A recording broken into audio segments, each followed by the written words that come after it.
નમસ્કાર દર્શક મિત્રો, હોટલાઇન ન્યૂઝમાં આપનું સ્વાગત છે. પહેલગામ આતંકવાદી હુમલા પછી ભારત દ્વારા ઓપરેશન સિંદૂર હાથ ધરવામાં આવ્યું હતું અને માત્ર 2 જ ફટકામાં 72 કલાકથી ઓછા સમયની અંદર પાકિસ્તાનને ઘૂંટણીએ પાડી દેવામાં ભારત સરકારને અને ઇન્ડિયન આર્મીને સફળતા મળી. તમામ સ્તરેથી ઘેરાયેલા પાકિસ્તાનને ઘૂંટણીએ પાડીને હાડકા એના ખોખરા કર્યા. ત્યાં સુધીમાં ઇન્ટરનેશનલ એટલે કે જીઓ પોલિટિક્સની અંદર ઘણા બધા પરિમાણો બદલાઈ ગયા, ઘણા બધા પરિણામો બદલાઈ ગયા. તુર્કીએ ખુલીને પાકિસ્તાનની સાથે આવ્યું. તુર્કીને પાઠ ભણાવવા માટે દેશના લોકો જે છે એ લોકો મેદાને ઉતર્યા છે. હવે વેપારીઓ એની પાસેથી કોઈ પણ પ્રકારે માર્બલ અથવા તો એપલ એવી વસ્તુઓની આયાત કરતા નથી. એ લોકોએ બંધ કરી દીધું છે. સરકાર તો એની રીતે આવા રાષ્ટ્રોની સામે પગલા ભરી જ રહી છે. લોકોમાં પણ એનો રોષ જોવા મળે છે. બીજી તરફ અમેરિકાની ડબલ ગેમ જે છે, પહેલેથી એના ડબલ સ્ટાન્ડર્ડ રહ્યા છે અને ટ્રમ્પ તો એમ કહી શકાય કે ગાંડી મોટર છે. એ ગમે ત્યારે ગમે તે બોલે. એ સીઝ ફાયરના મુદ્દે પણ બોલીને 24 કલાકની અંદર ફરી જઈ શકે છે, 48 કલાકમાં ફરી જઈ શકે એમ છે અને ગમે ત્યારે કોઈ પણ દાવો કરી શકે એમ છે. એટલે અમેરિકાના જે ડબલ કાટલા છે, ડબલ નીતિ છે, એક તરફે કરોડો રૂપિયાના ઇનામી આતંકવાદીની સાથે બેસી અને યુએઈમાં જઈને એની સાથે મિટિંગો કરી શકે છે અને બીજી તરફ આતંકવાદનો ભોગ બનેલા ભારતને સંયમ રાખવાની સલાહો પણ આપે છે. બધા જ સ્તરે અમેરિકાની પોલિસી ખુલ્લી પડી ગઈ છે. વિશ્વના જે અન્ય દેશો છે એમની પોલિસી પણ ખુલ્લી પડી ગઈ છે. ચાઇના પણ ખુલ્લું પડી ગયું છે ને ચાઇનાનો માલ અને ચાઇનાના જે હથિયારો છે એ પણ ખુલ્લા પડી ગયા છે. ઓપરેશન સિંદૂરે એક બહુ મોટા બીજા જે ઓપરેશનો કર્યા છે એની ઇનસાઇડ સ્ટોરી શું છે અને એના કારણે જે અત્યારે જીઓ પોલિટિક્સમાં પરિસ્થિતિ શું ઊભી થઈ છે એ મામલે ચર્ચા કરવા માટે આજે આપણી સાથે જોડાયા છે સુરત શહેરના જાણીતા સિનિયર પત્રકાર હિમાંશુભાઈ ભટ્ટ. હિમાંશુભાઈ, સ્વાગત છે આપનું. નમસ્કાર કિરીટભાઈ. જી દર્શકોને નમસ્કાર. ખૂબ ખૂબ. નમસ્કાર જી. હિમાંશુભાઈ, ઓપરેશન સિંદૂર અને ઓપરેશન સિંદૂર પછીના અમેરિકાના સ્ટેન્ડ કે તુર્કીની હાલત અને ચાઇનાની બેધારી નીતિ, આના કારણે ઊભી થયેલી અત્યારની પરિસ્થિતિ શું કહેશો એના માટે? કિરીટભાઈ, સીધી ભાષામાં કહીએ તો 4 દિવસ, 4 દિવસ ખાલી 7મી થી 10મી મે, 7, 8, 9, 10, 11મી મે વર્લ્ડ જીઓ પોલિટિક્સ બદલાઈ ગયું. જે મનાતું હતું કે 10 વર્ષ પછી આવશે, તે સારું એવું તે શું થયું કે 4 દિવસની અંદર વૈશ્વિક જીઓ પોલિટિક્સ, વૈશ્વિક રાજકારણના પરિમાણો બદલાઈ ગયા. પહેલું કારણ, કોઈને આશા નહોતી, કોઈને અપેક્ષા નહોતી, કોઈને ખબર નહોતી કે ભારત આટલું શક્તિશાળી છે. આ બરાબર સમજો તમે. કોઈએ એવું એક્સપેક્ટ નહોતું કર્યું કે જ્યારે પાકિસ્તાની ડ્રોન્સનો મારો ચાલશે ત્યારે એક પણ ડ્રોન ભારતની ધરતી પર નહીં આવી શકે, બધા તૂટી જશે. જ્યારે પાકિસ્તાની શાહીન મિસાઇલ ચલાવશે ત્યારે દિલ્હી તો દૂર, સિરસામાં તૂટી જશે. એટલે જસ્ટ વિચાર કરો કે આ શાહીન એક મિસાઇલ એવું છે કે જે ન્યુક્લિયર વોરહેડ એમાં લઈ જઈ શકે છે. જો એમણે ન્યુક્લિયર લોડ પણ આપ્યો હોત તો એ સિરસામાં તૂટી પડ્યું. રેડિયેશન જ ખાલી જરા તરા લીક થાય તો થાય, બાકી કશું ના થાય. એમ ન્યુક્લિયર વોરહેડ જ્યારે હવામાં તૂટી પડે ત્યારે એ ફાટે નહીં. એની ટેકનોલોજી એવી છે. એટલે કહેવાનો મારો અર્થ, આનાથી પાકિસ્તાન તો પાયમાલ થઈ જ ગયું. $300 બિલિયન નો ફટકો પડ્યો છે પાકિસ્તાન. પણ એની સાથે સાથે ચાઇના, હવે બરાબર સમજો, ચાઇના, યુએસ અને તુર્કીએ એ ત્રણેયની પણ હાલત ખસ્તા થઈ ગઈ. એ કઈ રીતે, એ સમજવા માટે તમારે એ જાણવાની જરૂર છે કે એક્ઝેક્ટલી શું થયું. હું બહુ ટૂંકમાં બતાવીશ. આજે ટર્કીશ કંપની જે ડ્રોન્સ બનાવતી હતી ને, એના તુર્કીના પાયલટ આવીને એ ડ્રોન આખું ઓપરેટ કર્યું હતું. એટલે પહેલે દિવસે આપણે જે આપણા ટીવી સ્ક્રીન ઉપર નજારો જોયો ને, કે જાણે સ્ટાર વોર્સ ચાલતી હોય એમ પેલું ડ્રોન આવે છે અને સામે ઇન્ડિયન એર ડિફેન્સ સિસ્ટમ એને તોડી પાડે છે. આ વસ્તુ ત્યાંથી ટર્કીશ લોકો ઓપરેટ કરતા હતા. અને એ ખબર ક્યારે પડે છે? છેલ્લે દિવસે જ્યારે 2 ટર્કીશ પાયલટ મરી જાય છે સિયાલકોટમાં, ઇન્ડિયાના સ્ટ્રાઇકમાં. બીજી તરફ ચાઇનીઝ રેડારની સાથે સાથે અમેરિકન રેડાર્સ પણ કરાના હિલ્સ જેવી જગ્યાઓ પર લાગેલા. હમ એને પણ ભારતે એના પહેલા હુમલામાં નાશ કરી નાખી. આ બધા કરતા સૌથી મોટી બાબત એ કે ભારતીય એર ડિફેન્સ જે હતું, એ લોકો એમ માનતા હતા કે S-400 ગન્સનું એર ડિફેન્સ હશે. પણ ભારતની એર ડિફેન્સ સિસ્ટમ 6 લેયરની છે. હવે આ 6 લેયરની આકાશ તીર નામની જે સિસ્ટમ છે એ એર ડિફેન્સ સિસ્ટમ કદાચ ઇઝરાયલના આયર્ન ડોમથી વધારે શક્તિશાળી છે. એનું કારણ શું? કે ઇઝરાયલનો એરિયા તો બહુ નાનો છે ભાઈ. જ્યારે આ એર ડિફેન્સે ભુજથી શ્રીનગર 3000 કિલોમીટર નોર્થમાં, એટલે પશ્ચિમમાં અને નોર્થમાં, વેસ્ટ અને નોર્થમાં, અને પેલી બાજુ ઈસ્ટમાં પણ એ રીતની સિસ્ટમ છે. એટલે અમેરિકા વિચારમાં પડી ગયું, ગભરાઈ પણ ગયું કે અમે માનતા હતા કે ભારત આટલું શક્તિશાળી નથી. આજથી 10 વર્ષ પછી અમેરિકાને ખબર છે કે એનો કોમ્પિટિટર ચીન નહીં, ભારત જ હોવાનું છે. જે 10 વર્ષ પછી થવાનું હતું તે 10 વર્ષ પહેલા થયું. હું એ સંદર્ભમાં કહું છું. બીજું એક વસ્તુ નહીં ભૂલી જાઓ કે તુર્કી એ નેટોનું દેશ છે, નેટોનો સભ્ય. ખાલી તુર્કીએ એકલાએ પાકિસ્તાનને મદદ કરી છે એમ માનતા નહીં. તુર્કી એ તો એક હથિયાર હતું. તુર્કીએ દ્વારા ઘણા બધા નેટો દેશોએ આને મદદ કરી છે. તમે તો વ્યાપારી બહિષ્કારની અને ટુરિસ્ટ બહિષ્કારની વાત કરી ને, એનાથી વધારે મહત્વનું એ છે, હું તમને કહું નામ.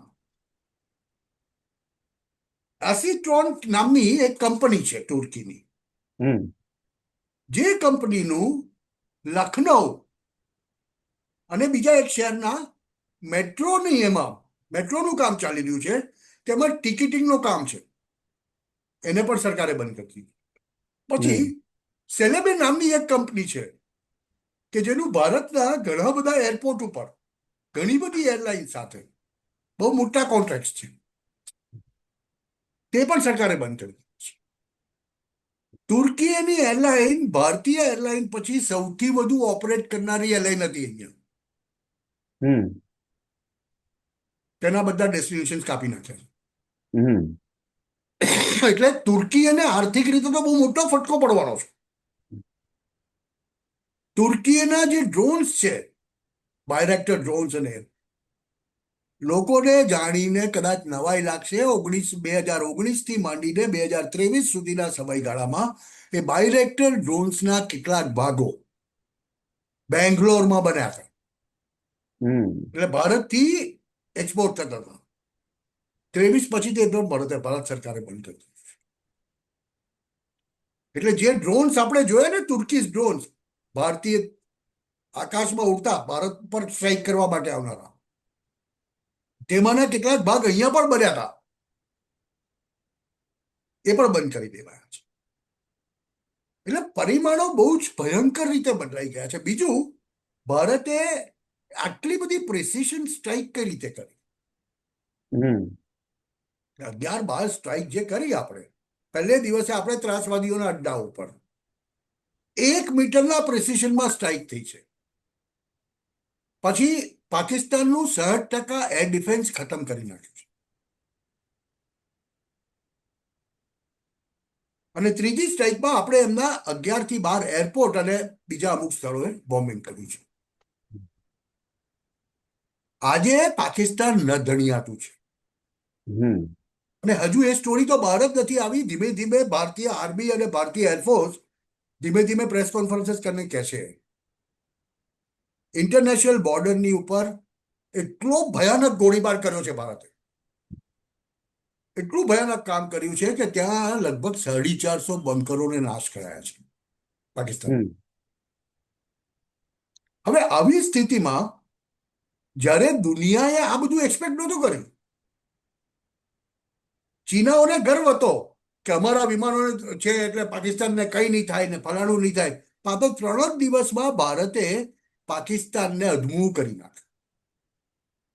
એટલે ભારતીય સૈન્ય શક્તિ જે છે ને, અને પાછું જોયું તો એની સાથે સાથે ભારતીય ઇકોનોમીને કોઈ અસર નથી પડી. ના, જરાય નહીં. અને મજાની વાત તો એ છે કે ભારતે હજુ ખાલી એનો 10% ફાયર પાવર બી નથી બતાવ્યો. હમ તો એક બહુ ડર અને સામાન્ય ઉચાટ છે. દુનિયાનો, એક ડર અને ઉચાટ દુનિયાના મગજમાં છે કે આ ભારત તો બહુ શક્તિશાળી થઈ ગઈ. યુએસને એ પસંદ નથી. જે રીતે યુએસ ચાઇના સાથે લડી રહ્યું છે, 70ના દાયકામાં ચાઇનાને યુએસે જ ઊભું કર્યું. પણ ભારતના કેસમાં એવું નથી, કેમ કે ભારત એમની વાત નથી માનતું. ભારત તો પોતાના બળ પર ઊભું થયેલું છે. આપણે તો આત્મનિર્ભર ભારતની વાત કરીએ છીએ. ભારત આ જે શસ્ત્રો વપરાયા તેમાંના અમુક રશિયન બનાવટના અને કેટલાક ઇઝરાયેલી ડિઝાઇન્સ પરથી છે, પણ લગભગ 70 થી 80% વસ્તુઓ ભારતમાં બનેલી છે. હમ એટલે એમાં અમેરિકા આપણને દબાવી શકે તેમ નથી.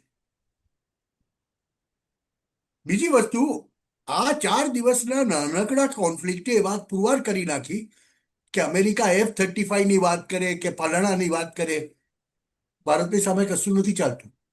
હમ F-10 ફાઇટરને બી તોડી પડાય છે, F-16 ને બી તોડી પડાય છે, C-130 ને બી તોડી પડાય છે, અને JF-17 ને બી તોડી પડાય છે. એટલે ચાઇનીઝ ડિફેન્સ મેન્યુફેક્ચરર તો બધા ઉગાડા થઈ ગયા. સાથે અમેરિકન મિલિટરી ઇન્ડસ્ટ્રીયલ કોમ્પ્લેક્સમાં એક ગભરાટ આવી ગયો હમ કે આ તો અમારું માર્કેટ વૈશ્વિક સ્તરે તોડી નાખે. કે એ 4 દિવસના કોન્ફ્લિક્ટ પછી દુનિયાના 57 દેશો ભારતીય શસ્ત્રોની માંગણી કરવા માંડ્યા છે. જી. હવે આવી સ્થિતિમાં એટલે મેં કહ્યું ને કે ઓપરેશન સિંદૂર, મોદી તો કહે છે હજુ ચાલુ છે, અમે તો મારીશું ભાઈ.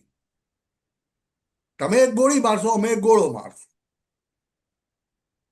હવે ગોળી ને ગોળામાં તો બહુ મોટો ફરક છે. ભારત તો એ જ રીતે હવે પાકિસ્તાનને ડીલ કરવાનું છે. ઈસ્ટર્ન બોર્ડર પર બાંગ્લાદેશને પણ એ જ રીતે ડીલ કરાશે. હમ અને મહત્વનું હિમાંશુભાઈ બીજું એ પણ છે કે વિશ્વના મોટા ભાગના દેશોને જે શસ્ત્રો પૂરી પાડતી કંપનીઓ છે એ બધી અમેરિકાની છે મોટા ભાગ. ત્યાં જ એ ઘણી લોકો બધું ઘણી બધી કંપનીઓ છે ત્યાંની, અને એટલા માટે જ અમેરિકા એવું ઈચ્છતું હોય છે હંમેશને માટે કે વિશ્વના દેશોમાં કશે ને કશે કોઈને કોઈ ખૂણામાં યુદ્ધની ચિંગારી સળગતી રહે. અત્યાર સુધીનો જો બીજી ઇતિહાસ વસ્તુ, રહ્યો છે અત્યાર સુધીનો દર્શકો, ઇતિહાસ રહ્યો છે કે એ લોકો કશે ને કશે લડતા રહે છે અથવા લડાવતા રહે છે. મોટા ભાગે લોકોને લડાવવામાં એને વધારે રસ હોય છે. ઓકે, હવે 20મી બ્રહ્મોસનો જે જાન્યુઆરીએ આપણે ટ્રમ્પ બેઠા, એક જ મિનિટમાં કહી દઉં. 20મી હમ જાન્યુઆરીએ ટ્રમ્પ સત્તા પર બેઠા, ત્યાર પછી એ શું બૂમ કરતા આવ્યા? ઈરાનને પાઠ ભણાવીશ, ઈરાનને પાઠ ભણાવીશ. આજે કઈ તારીખ થઈ? 22મી મે. હજુ સુધી ઈરાન ઉપર એક પણ હુમલો કર્યો? કશું ઇઝરાયલ નહીં તડ પર છે. ઇઝરાયલ તડ પર છે ઈરાનને ખતમ કરવા. અમેરિકા થવા દેશે? નથી થવા દે. કેમ? ટ્રમ્પે સત્તાની ધુરા સંભાળી 20મી જાન્યુઆરી, જી. આજે થઈ 22મી મે. પહેલે દિવસથી એ કહેતા હતા કે ઈરાનને અમે ખતમ કરી નાખીશું, ઈરાનને ક્યારેય ન્યુક્લિયર પ્રોગ્રામ ચલાવવા દઈશું નહીં, અમે ઈરાનને આમ કરી નાખીશું, તેમ કરી નાખીશું, નેસ્તો નાબૂદ કરી નાખીશું જરૂર પડે તો. આજે 4 મહિના જેટલા થઈ ગયા, ઇઝરાયલ તૈયાર છે કે અમેરિકા શરૂ કે અમને એટલે અમે ઈરાન ઉપર મારામારી શરૂ કરી. પણ ઈરાનને હજુ સુધી કેમ ટકાવી રાખ્યું છે? કેમ હવે ડોનાલ્ડ ટ્રમ્પ ઠંડી ઠંડી વાત કરે છે ઈરાન બાબતે? લોકોને કારણ કઈ સમજ પડે છે? લોકોને એ ખબર પડે કે ઈરાન એ મધ્ય પૂર્વ આરબ કન્ટ્રીઝ માટે એક ગુંડો છે. બરાબર સમજો, દેશી ભાષામાં સમજાવું છું તમને. ઈરાન હશે ત્યાં સુધી સાઉદી અરેબિયા, યુએઈ જેવા રાષ્ટ્રો અમેરિકા પાસે દોડી જઈને હથિયારો અને ડિફેન્સ સિસ્ટમ્સ ખરીદશે. આજે હમણાં એક અઠવાડિયાની ટ્રીપ ગયા અઠવાડિયે જ પૂરી થઈ છે ડોનાલ્ડ ટ્રમ્પની. એ સાઉદી અરેબિયા સાથે 800 બિલિયન નો ધંધો કરીને ગયા. મોટા ભાગનું બધું મિલિટરી, F-35 લેશે, એર ડિફેન્સ સિસ્ટમ લેશે, ફલાણું લેશે. યુએઈ 1 ટ્રિલિયનના કરાર કર્યા 5 વર્ષ. શેના માટે? પ્રોટેક્શન માટે. તમે વિચાર કરો કે હમણાં ઈરાન પર મારીને ઈરાનનો બધું ખતમ કરી નાખે, ઈરાનની ન્યુક્લિયર થ્રેટ ખતમ થઈ જાય, તો સાઉદી અરેબિયા, યુએઈ, કતર જેવા રાષ્ટ્રોને શું તેમની સુરક્ષા માટે અમેરિકી હથિયારોની જરૂર પડશે ખરી? નહીં જ પડે ને, સ્વાભાવિક છે. ત્યાં તો ગેમ છે આખી. આખી ગેમ જ બિઝનેસ ઉપર ચાલે છે, પૈસાની ગેમ છે. અમેરિકન મિલિટરી ઇન્ડસ્ટ્રીયલ કોમ્પ્લેક્સ ઉપર અમેરિકાની ઇકોનોમી ચાલે છે, અને અત્યારે અમેરિકન ઇકોનોમી ડાઉનટર્ન પર છે. 36 ટ્રિલિયનનું દેવું છે. હવે આવામાં પહેલી જ મીટિંગમાં ડોનાલ્ડ ટ્રમ્પે શું વાત કરેલી? અમે કાલે ભારતને રશિયા યુક્રેન નું આપવા યુદ્ધ તૈયાર બનાવ છીએ. કરે દેશને, અને તેને બધું ચાલુ કર્યું. ના ના, એમણે કીધેલું ને, will offer our best fighters F-35. એ F-35 વિમાન ભારત ક્યારેય ખરીદવાનું નથી. ભારતે કોઈ પણ એક પણ જવાબ નતો આપ્યો. અત્યારે પણ એ શું વાત કર્યા કરે છે? ભારત સાથે 0 ટેરિફના ટ્રેડ એગ્રીમેન્ટ કરવા છે ભાઈ. એટલે આ બહુ સીધી વસ્તુ છે, લોકોએ સમજવાની જરૂર છે અત્યારે.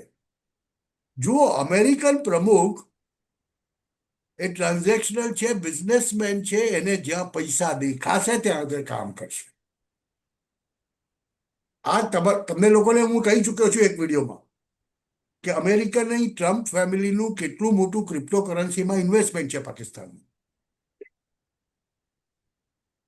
હવે આવી સ્થિતિમાં પાકિસ્તાનને તો યુએસએ મદદ કરવાનું જ છે, એની મજબૂરી છે. કેમ કે ભારત અચાનક બહુ જ શક્તિશાળી બની ગયું છે, અને ભારતને એના ગજમાં રાખવાનો પ્રયત્ન આખી દુનિયા કરવાની છે. આવી વખતે પાકિસ્તાન અને બાંગ્લાદેશ જેવા બે છછુંદર ભારતની બે બાજુ છોડ્યા હોય તો ભારતની અંદર સતત સતત તકલીફો ઊભી કર્યા. અને જે કામ થવાનું છે, અને જે પણ હથિયારો પાકિસ્તાનને મળશે ને યુરોપિયન કન્ટ્રીઝ દ્વારા, નેટો કન્ટ્રીઝ દ્વારા, તે હવે વાયા તુર્કી રૂટ થશે. એટલે બહુ સ્પષ્ટ થઈ ગયું છે આખી વાત. ભારતે બહુ ચોખ્ખું હવે દુનિયાને અમેરિકાની ભાષામાં કહેવું પડશે કે either you are with us or you are with Pakistan. દર્શકોને એક હિન્ટ આપી દઉં, ભારતના વિદેશ પ્રધાન એસ જયશંકર આવતા અઠવાડિયે 3 યુરોપીય રાષ્ટ્રોની મુલાકાતે જઈ રહ્યા છે. નેધરલેન્ડ છે, જર્મની છે, અને ત્રીજું એક રાષ્ટ્ર છે. હવે કેમ જઈ રહ્યા છે ખબર છે? પાકિસ્તાન નેધરલેન્ડ પાસેથી ઘણા હથિયારો ખરીદે છે. બહુ સ્પષ્ટપણે આ વખતે કહી દેવામાં આવશે કે જો તમે પાકિસ્તાન સાથે ટ્રેડ કરવા માંગતા હોય તો પ્લીઝ વેલકમ, તમે કરી શકો છો, તો પછી અમારી તરફ જોશો નહીં. કોઈ પણ પ્રકારના સહયોગની અમારી તરફથી આશા રાખતા નહીં. અમને કોઈ વાંધો નથી તમે પાકિસ્તાન સાથે કંઈ પણ ટ્રેડ કરો.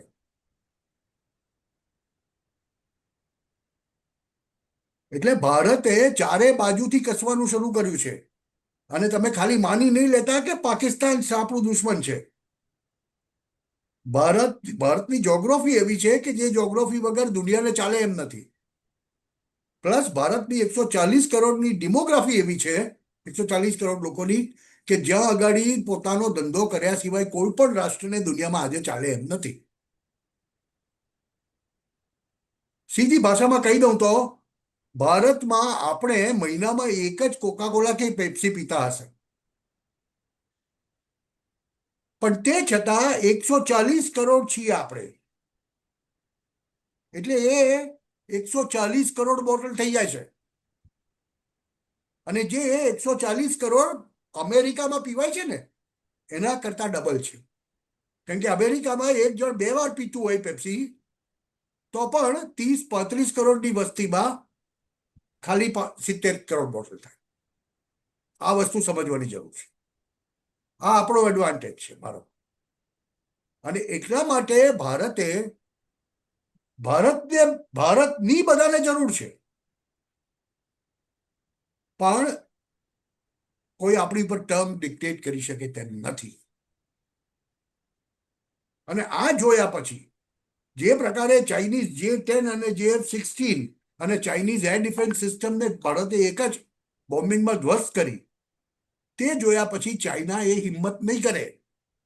જે બધા અમુક સમીક્ષકો બૂમાબૂમ કર્યા કરે છે ને કે ચાઇના આમ કરી નાખશે, ચાઇના એવી કોઈ હિંમત નહીં કરી શકે. ચાઇના સીધું લડશે નહીં, એ આવી જ રીતે પાકિસ્તાનને કે બાંગ્લાદેશને જ સહાય કરશે કે તમે લડો. ચાઇના ભારત સાથે સીધું લડવા નહીં આવે આવતા 5 થી 10 વર્ષ. બીજી એના એક બે કારણ છે. હિમાંશુભાઈ બીજી એક મહત્વની વાત એ પણ છે કે જે મોટી મોટી વાતો કરી હતી ડોનાલ્ડ ટ્રમ્પે શરૂઆતના તબક્કામાં કે હું તો 2 દિવસમાં રશિયા અને યુક્રેનનું યુદ્ધ બંધ કરાવી દઈશ, ઇઝરાયલના જે કઈ પ્રોબ્લેમ છે એને સ્લોટ આઉટ કરી નાખીશ. હજી સુધી ગઈકાલ સુધી તો હજી એના અમેરિકન નાગરિકો જે હમાસના જે કબજામાં છે એમાંથી હજી તો છોડતા જાય છે એ લોકો. એટલે એ છે કેટલી ને, હદે એ ખોટા પુરવાર થયા છે. અને બધા કરતા મહત્વની વાત કે એ સાઉદીમાં જઈ અને જે આતંકવાદી ઉપર એને $10,000 કે એમ ઇનામ જાહેર કરેલું હતું એની સાથે ડીલ કરીને આવે છે. એટલે એની ના દોગલા ના ના નીતિ ના, કેવી છે? એ વાત એવી છે, એ વાત એવી છે, હું ક્લિયર કરી દઉં. જી. સિરિયાના અત્યારે જેને પ્રેસિડેન્ટ તરીકે બેસાડ્યા છે જુલાની, એ જુલાનીના માથા ઉપર UN ડેઝિગ્નેટેડ ટેરરિસ્ટ હતા. હમ. 1 મિલિયનનું ઇનામ. ઓ. એ સાઉદી અરેબિયા ગયા, એ જુલાની સાઉદી અરેબિયા ગયા અને ટ્રમ્પ એની સાથે બેઠા અને કે you are a good man, you are a good man વાળી વાર્તા કરવા માંડ્યા. એટલે ટ્રમ્પ છે ને, પૈસો, એને જ્યાં પૈસો દેખાશે ત્યાં. હવે જે વિમાન કતાર પાસેથી કોઈ ખરીદવા તૈયાર નહોતું, એ 400 મિલિયનનું વિમાન કતારે ટ્રમ્પને ભેટમાં આપ્યું.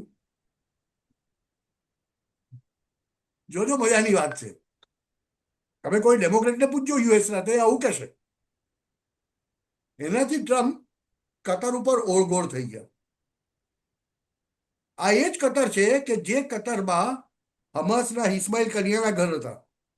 આ એ જ કતાર છે કે જે કતાર હંમેશા દરેક ત્રાસવાદી ગ્રુપોને આર્થિક સહાય કરતું આવ્યું. આ એ જ કતાર છે કે જે આઈવી લીગની યુએસની કોલેજોની અંદર મોટા મોટા ડોનેશન્સ આપીને પોતાનું વર્ચસ્વ જમાવ્યું હતું. અને એ હવે એના માટે બહુ સારું થઈ ગયું. એટલે Donald Trump is a transactional man. એ વેપારી છે, એને વેપારીની ભાષામાં કહેવું પડશે. અને જે ભારત સરકાર તો ઓફિશિયલી રિએક્ટ નથી કરતી, પણ બેકડોર કન્વર્ઝેશનમાં સ્પષ્ટપણે કહી દીધું છે કે સીધું છે. ટ્રમ્પે બૂમાબૂમ કરી કે મેં સીઝ ફાયર કરાવી આપ્યો, મેં એમને કીધું કે ટ્રેડ નહીં કરું, ને તો આ લોકો સીઝ ફાયર કરવા તૈયાર થઈ ગયા. ભાઈ, હું ટ્રેડ કરશે તું ભારત સાથે? પાકિસ્તાન સાથે હું ટ્રેડ કરું? તારે પાકિસ્તાન સાથે ટ્રેડ કરવું હોય તો જા કર, ભારતને એની કોઈ જરૂર નથી. શું અમેરિકન કંપનીઓને ભારતના ટ્રેડ વગર ચાલશે? માર્કેટ વગર નહીં ચાલે. હમણાં ભારત એ સ્પષ્ટ કરી દે, ચાલો કોકા કોલા અને પેપ્સીની જ વાત કરીએ.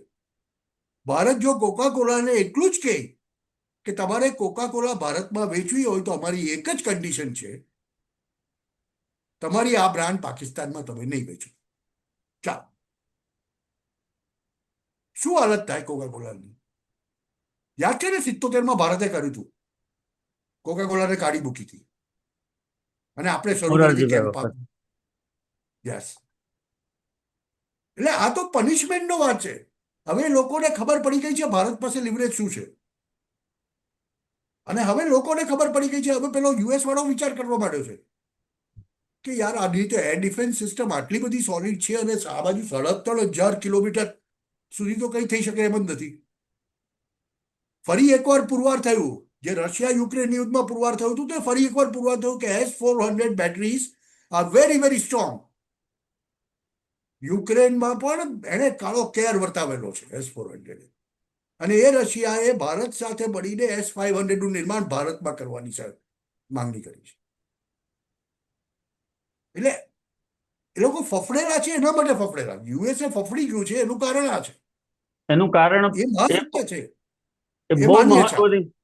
બહુ મહત્વની વાત હિમાંશુભાઈ એ છે, આખી જે આપણી ચર્ચા છે એની અંદર સૌથી મહત્વની વાત એ છે કે હવે વિશ્વના મધ્યબિંદુમાં ચર્ચાની એરણ ઉપર ભારત સરકાર અને ભારતની સૈન્ય શક્તિ અને ભારતની શક્તિ એ અત્યારે છે, અને એ ચેલેન્જ કરવા માટે વર્લ્ડના કોઈ પણ કન્ટ્રીને ચેલેન્જ કરવા માટે આપણે સક્ષમ છીએ એટલું પુરવાર થઈ ગયું.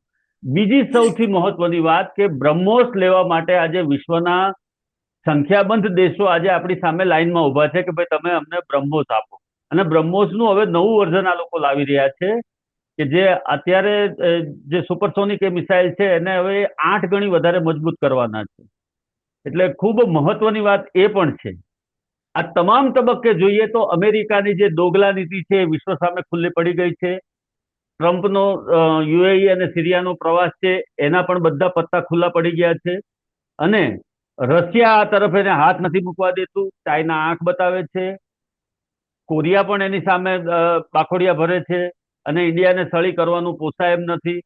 આવા સંજોગોની અંદર હવે આવનારા દિવસોમાં હજી પણ જીઓપોલિટિક્સની અંદર ખૂબ મહત્વના ફેરફારો આવશે, અને ઘણા બધા આયામો બદલાતા રહેશે. હજુ પણ આવનારા 2-3 મહિનાની અંદર ખૂબ મોટા પરિવર્તનો આવવા જઈ રહ્યા છે. આપણી નજર એ સમગ્ર ઘટનાક્રમ ઉપર રહેશે.